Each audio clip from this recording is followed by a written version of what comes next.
Steve, this is another video that I'm making.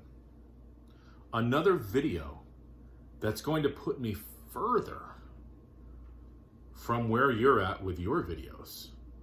So I don't even know if you want me to make a response to this thread, because as I said, it's going to push me even further away from you with the number of videos that I've made, because I know that you and I are in this friendly competition.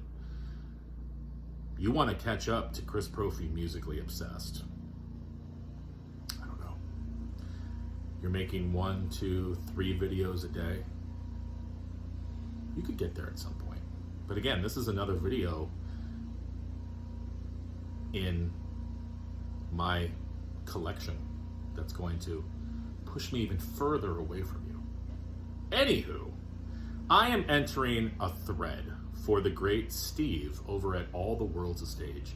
And if you are not subscribed, please turn this crappy video off and head on over to his channel. I'll leave a link below to his channel. Subscribe. Tell him Chris Profi, Musically Obsessed sent you.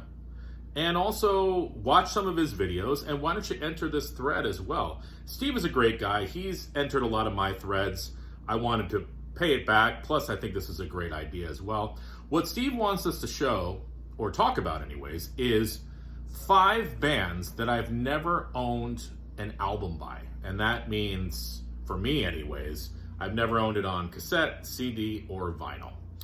So I have to think about this one for a little bit, because I've got a lot of music. I've got like 4,000 plus CDs, like 1,300 records, a few hundred cassettes. So there's a lot of music in the Chris Profi library. But I thought of 6, Steve. So here we go. I've never owned anything by the Foo Fighters. And let me just say this too. Just because I've never owned anything by these bands, it doesn't mean that I don't like these bands or that I think negatively of them.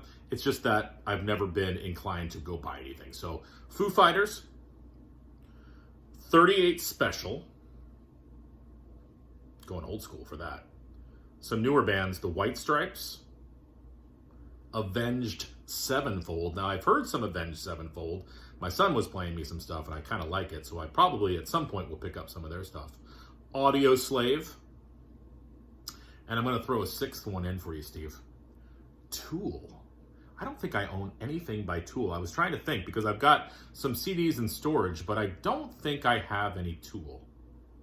That's an iffy one for me. I don't think I do.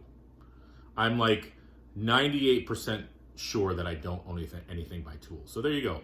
6 bands that I've never owned any recordings by. So as I said, head over to Steve's channel, subscribe, tell him I sent you, make a response to this thread, and I hope everybody has a great rest of your week. All right, Steve, thanks for starting this, brother. Bye.